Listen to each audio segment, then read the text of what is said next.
E a Rede Diário de Comunicação continua a série de entrevistas com os candidatos a governador suplente do Amazonas. Até o dia 27 estaremos fazendo uma sabatina com todos os candidatos aqui no programa 10 na TV. E para esclarecer ao nosso telespectador, a sequência de entrevistas foi definida em sorteio realizado no dia 26 de junho de 2017, acompanhado por representantes das coligações e devidamente acordado e assinado por eles.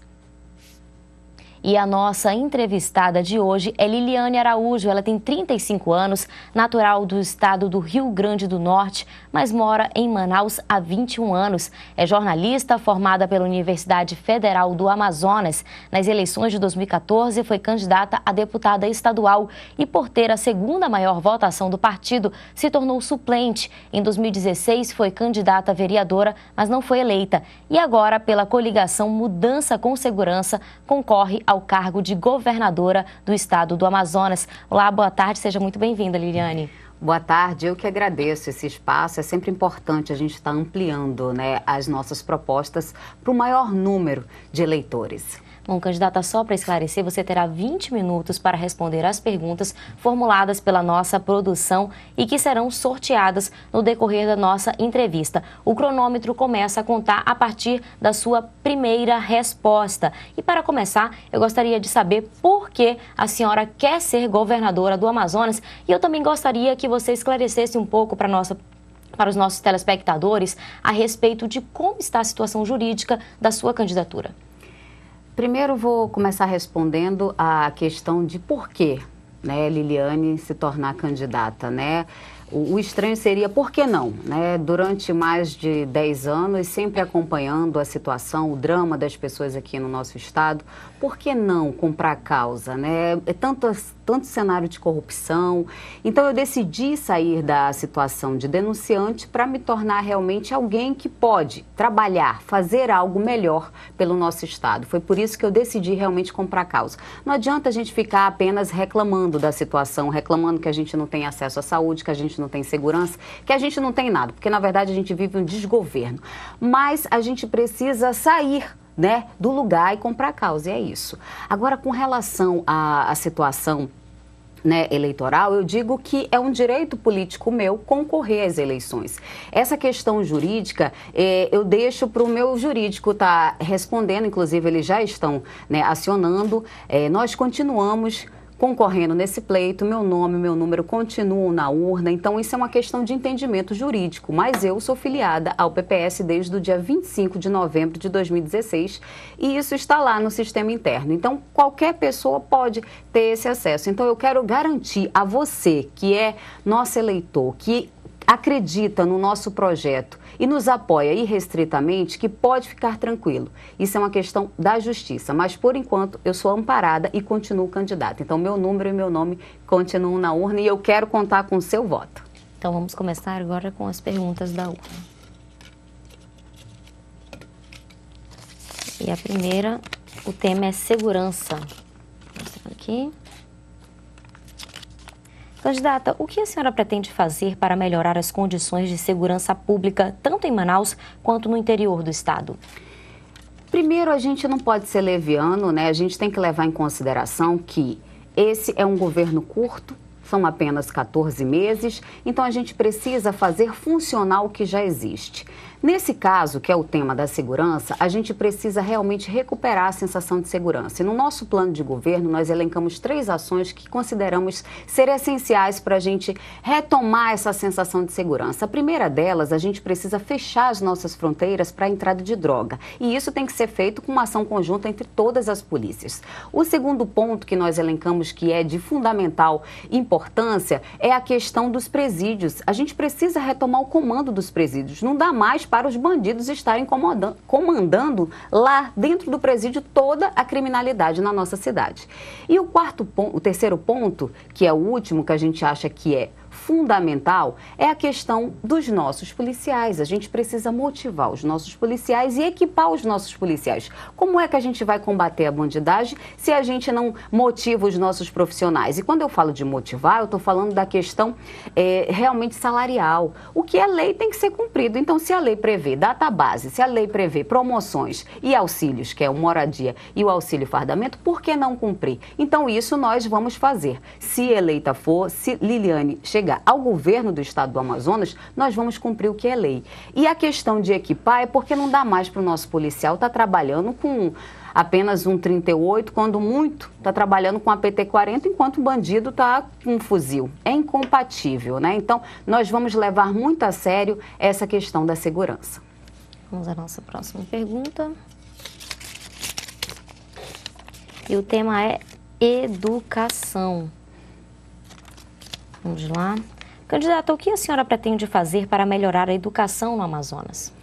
A gente precisa melhorar a educação quando a gente começa a investir realmente nas estruturas que já existem. A gente precisa dar continuidade a alguns projetos que já deram certo e outros que não deram certo por falta de vontade. E quando eu falo em educação, eu digo com relação às estruturas das escolas. Hoje, muitas escolas se encontram em situação precária. Algumas escolas não chegaram a ser entregues, então a gente tem que levar a sério. E não é só a questão da estrutura, a gente precisa também trazer o funcionário público para o nosso governo. Então, eu preciso motivar também os profissionais da área da educação, que tanto se dedicam, né? E quando a gente vai ver lá a questão salarial é muito pequena. Eu sou filha de uma pedagoga, de uma funcionária que foi, sabe, da rede pública e passou por todas essas dificuldades. Hoje ela já não está mais atuando, mas eu sei claramente as dificuldades que hoje um profissional da educação no estado e no município passa. Então, eu digo para você, é preciso a gente olhar com mais carinho para esses profissionais. E também a gente precisa envolver a sociedade, eu preciso trazer a comunidade para dentro da escola. A escola, ela só vai funcionar em sua total capacidade e plenitude quando a gente tem todos os integrantes envolvidos, que não é só os professores, mas a gente tem que ter os alunos, os pais dos alunos dentro da escola. Então, como eu vejo para melhorar é isso. Já que falei no início que é um governo curto, né, e já temos verbas já comprometidas, a gente precisa fazer funcionar o que a gente não tem hoje. A gente precisa realmente entregar o resto das escolas que foram planejadas. A gente precisa contratar mais professores para estar atuando. Não dá mais para a gente chegar numa escola e alunos serem dispensados porque não tem professores, porque então a estrutura não está funcionando, porque é muito comum, né, se nos depararmos com situações de escolas, quando está na época da chuva, está lá chovendo mais dentro do que fora, né? Então, são essas questões que a gente tem que levar muito a sério. Eu sou mãe, né? Eu quero o melhor para o meu filho, para os filhos de todas as mães. Como mulher, eu presto muita atenção a esses assuntos e por isso que eu quero o melhor. E quero dar o meu melhor e peço, no caso, né, o seu voto de confiança. Vamos à próxima pergunta. E o tema é infraestrutura. Vou mostrar aqui. No seu plano de governo, que obras serão prioritárias em termos de infraestrutura? Eu volto a frisar a questão do tempo, né? 14 meses a gente não pode estar aqui prometendo que vamos fazer obras mirabolantes, sabe, obras faraônicas. Isso é impossível, até por conta da questão de recurso. Os recursos, só esse ano, que a arrecadação deveria ser de 16 bilhões, a gente só conseguiu arrecadar por conta da crise 12 bilhões. E mais da metade desse orçamento já foi comprometido, ou seja, 8 bilhões de reais já foram comprometidos. A gente só está no meio do ano. A gente ainda tem mais 6 meses. Então, a gente já vai pegar esse governo, né, no meio do caminho e com pouco recurso. Então, o que a gente tem que fazer com relação à infraestrutura, que foi a pergunta? Nós precisamos melhorar os nossos modais, nós precisamos melhorar a questão das nossas estradas, mas a gente também não pode ser leviano, não pode prometer o que não pode fazer. Nós precisamos primeiro analisar. Mas um dos pontos, quando se trata de infraestrutura do Estado, um dos pontos que a gente não pode deixar, sabe, de tentar resolver é a questão da BR-319. Eu não sei mais quantos anos querem esperar para que esse pequeno trecho da BR seja concluído. E o que já foi feito já precisa de uma manutenção. Então a gente tem que olhar com muito carinho essa questão da BR-319. A gente precisa tirar o nosso estado do isolamento. Não dá mais para a gente ficar isolado. Quando a gente resolver essa questão, a gente vai baratear a entrada e a saída de mercadorias no nosso estado, a gente vai encurtar as distâncias, vai ficar também mais barato, a gente vai resolver uma série de coisas além de atrair empresários para o nosso estado, porque o empresário ele precisa ter motivos reais para poder, ele não vai investir em algo que vai sair mais caro para ele, né? Então a gente precisa ver isso com muito carinho. E se eleita for, vou fazer de tudo, independente do presidente que o Brasil esteja, mas irei cobrar dele a conclusão desse trecho. Irei cobrar também da nossa bancada amazonense. Cadê a nossa bancada? Que não está se movimentando e fazendo o seu papel como deveria fazer. Ok, vamos à próxima pergunta. E o tema é geração de emprego e renda. Nos últimos anos, muitas pessoas ficaram desempregadas no Brasil todo e no Amazonas não foi diferente. Que medidas a senhora pretende adotar para a retomada de empregos no estado? Só no ano passado, que é o dado assim, mais alarmante, o estado passou de 200 mil pessoas desempregadas. Realmente, essa questão da geração de emprego e renda tem que ser prioridade no nosso governo e vai ser prioridade no nosso governo. Nós precisamos descentralizar a economia que hoje está concentrada na indústria e na capital. No interior do estado não tem perspectiva, mas existem ferramentas que não estão sendo utilizadas da melhor forma. E aí eu me refiro à AFEAM e ao Banco do Povo, que se estivessem funcionando como deveria funcionar, o nosso pequeno produtor, o nosso pequeno empresário do interior do estado não estaria passando essas dificuldades e estaria lá desenvolvendo a sua cidade, gerando emprego e renda. Então nós pensamos em quê? Em diversificar a economia do estado, potencializando os recursos de cada município. Cada município tem a sua potencialidade. A gente tem município que é voltado para a questão do açaí, mas cadê a indústria de beneficiamento do açaí, que até hoje não saiu do papel, né? Nós temos municípios que têm potencial turístico, mas cadê o investimento total com relação ao turismo? Então a gente precisa ver com muito carinho todas essas questões. Mas quando a gente trata também de geração de emprego e renda, a gente não pode esquecer que isso também é um tema transversal e ligado também à questão da educação. Se a gente tivesse realmente uma universidade, aqui se tem que é a UEA, que é a Universidade do Estado do Amazonas, mas funcionando na sua totalidade em todos os municípios, porque tem município que nem existe, nem a estrutura física, né? Se tivesse funcionando, mas com cursos voltados aos potenciais econômicos de cada município, a gente ali estaria formando um quadro qualificado que deveria ser absorvido pelo mercado local, porque não dá mais para trazer pessoas de lá para a capital para passar aqui dificuldade. A gente precisa levar o desenvolvimento, levar a esperança para quem mora no interior do estado. Eu tenho certeza que quem mora na sua cidade não quer deixar a sua cidade para passar dificuldade aqui na capital. Ele quer morar lá, quer continuar morando lá, mas com condições. E é isso que a gente não tem hoje. Então nós vamos ter um olhar com muita atenção para essa situação de quem mora no interior do estado. E a gente enxerga dessa forma. Dessa forma nós vamos levar, né, emprego e renda para o interior do estado. Se, volto a falar também numa questão dessa geração de emprego e renda, eu acho engraçado a situação desses instrumentos que deveriam estar levando, né, gerando e fomentando emprego e renda no interior do estado, como no caso da AFEAM. Hoje, para o pequeno produtor conseguir lá, né, algum recurso é mais difícil, mas é fácil para eles estarem emprestando dinheiro para empresas fora do nosso estado. Então, por isso ocorreu aquela CPI que está engavetada na Assembleia Legislativa, que a gente deve retomar isso aí. A gente não pode admitir esse tipo de coisa. O dinheiro foi destinado para ações para o interior e para o nosso estado e não para cidades que não estão no nosso estado. Então a gente tem que ver isso com muito carinho, ou seja, tirar o interesse pessoal e politiqueiro e colocar pessoas capacitadas para estar gerindo esses órgãos do estado. Vamos à próxima pergunta. E o tema é saúde. Mostrando aqui. Candidata, a saúde pública sempre é um ponto de muita queixa por parte da população. Que medidas a senhora pretende adotar na área de saúde no estado? A gente precisa devolver a saúde para o cidadão, o acesso à saúde. Hoje, quem precisa ter acesso ao Sistema Único de Saúde está padecendo. Hoje é unificado num sistema chamado SISREG. Essa fila hoje, que é virtual, já ultrapassa 49 mil pessoas hoje que precisam ter uma consulta ou fazer um exame. É inadmissível a gente estar hoje passando por essa calamidade.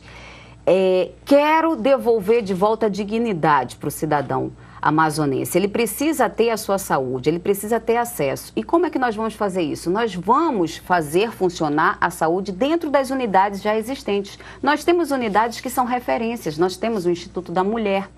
Nós temos a Fundação SECOM, que é referência no tratamento do câncer em toda a região norte, mas a gente precisa fazer funcionar, porque muitas das vezes não tem o equipamento, ou não tem um remédio, ou não tem o profissional da saúde. Então a gente precisa rever com muito carinho esses 3 pilares, porque a gente precisa ter o profissional, a gente precisa ter equipamentos funcionando, não é só ter o equipamento, e a gente precisa também ter o remédio. Então é isso que é o nosso compromisso, é fazer isso funcionar. E como é que a gente faz isso? Quando a gente começa realmente a colocar profissionais da saúde no mercado. Existem vários profissionais que passaram no concurso e até hoje não assumiram, o concurso prescreve e fica essa situação de descaso com a saúde. Tem também a questão dos contratos milionários, né, de terceirizados e de fornecedores para a saúde. A gente precisa rever isso. Não dá mais para a gente ficar aturando uma situação que é o Estado fingindo que paga o fornecedor e o fornecedor fingindo que fornece o serviço. A gente precisa levar a sério. Saúde, a gente não brinca. Eu não brinco com a minha saúde, tenho certeza que você também não brinca com a sua saúde. A gente precisa também lembrar que o médico, ele não faz milagre. Se ele não tiver os equipamentos, se ele não tiver estrutura, ele não vai poder fazer nada. Então a gente tem que levar muito a sério. E no meu governo, irei tratar a saúde com muita seriedade. E é isso que nós vamos fazer, que é fazer funcionar o que já existe. Bom, nós vamos agora, como temos tempo, para nossas perguntas secundárias. E o tema é administração pública. Candidata, a senhora já tem um plano para a gestão da máquina pública? O número de secretarias deve ser reduzido? Haverá um limite para contratações de comissionados? Quando a gente fala de gestão pública, a gente tem que lembrar, né, o curto espaço de tempo e por isso nós fizemos um plano emergencial e apresentamos ao TRE durante, né, o registro da candidatura. Então, quando eu penso em gestão administrativa do Estado, a gente precisa primeiro pensar em recuperar a saúde administrativa. Saúde administrativa, eu me refiro às finanças do Estado. A gente precisa saber como estão as finanças do Estado. A gente precisa rever alguns contratos, evitar gastos e desperdícios. Não dá mais para ficar com esses contratos, como eu já falei, não é só na área da saúde, tem também na área do sistema carcerário. A gente precisa acabar com esses contratos superfaturados que não trazem para a gente nenhuma melhoria e nenhum serviço realmente eficaz. Então, nós vamos fazer isso. Depois que a gente tiver todo esse controle financeiro do nosso Estado, aí sim nós vamos investir nas pessoas, que é investir nesses temas principais, que é saúde, que é segurança, educação, infraestrutura e geração de emprego e renda. Quando a gente começar a fazer isso, aí sim, o Estado vai ser o que era, né? O como deveria ser, funcionando. Se a gente combate a corrupção com secretarias e gabinetes e ouvidorias da transparência, a gente vai evitar esse desperdício, esses contratos superfaturados que não trazem serviço para a gente. Você também fez uma referência à questão de secretariado.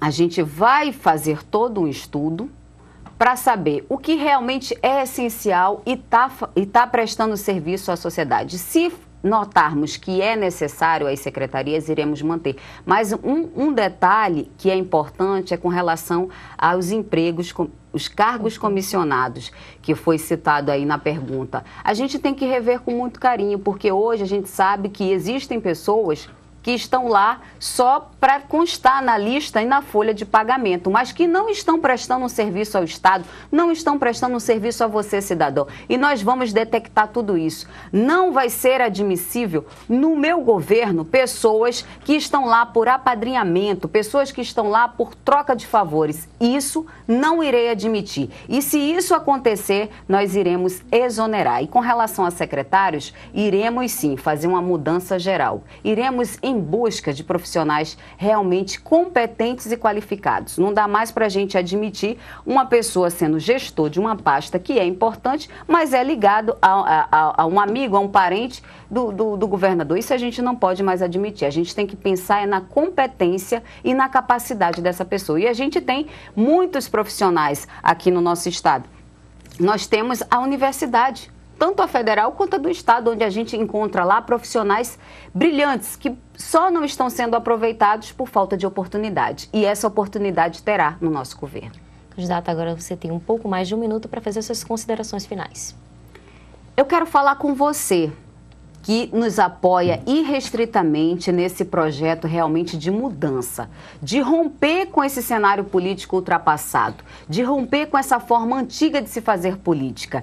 E não se engane, estão tentando mentir com falsas promessas, estão aí falando o que sempre falaram e nunca cumpriram. Então a gente tem uma mensagem que é de esperança para você, cidadão amazonense que quer realmente dias melhores, que quer realmente que volte a funcionar a saúde, que você tenha aquela sensação de segurança, que o seu filho tenha uma educação de qualidade, que os empregos voltem a ser gerados no nosso estado e a gente garanta o desenvolvimento do nosso estado. Esse é o recado que eu tenho para você, cidadão. Se você realmente quer mudar, e a mudança só depende de você, de mim, de cada um de nós, porque quem coloca os seus representantes são vocês. Então, vocês têm o poder de escolher e decidir o que é melhor. E eu faço um convite. No dia 6 de agosto, vote no 23, porque quem tem o Amazonas no coração, vota 23. Muito obrigada. Muito obrigada. Eu conversei com a candidata Liliane Araújo, ela que é candidata ao governo do estado do Amazonas. Muito obrigada pela sua participação no 10 na TV. Eu que agradeço. E o seu 10 na TV fica por aqui, mas lembre que nós continuamos nas nossas redes sociais, no facebook.com/recordnewsmanaus-rede diário.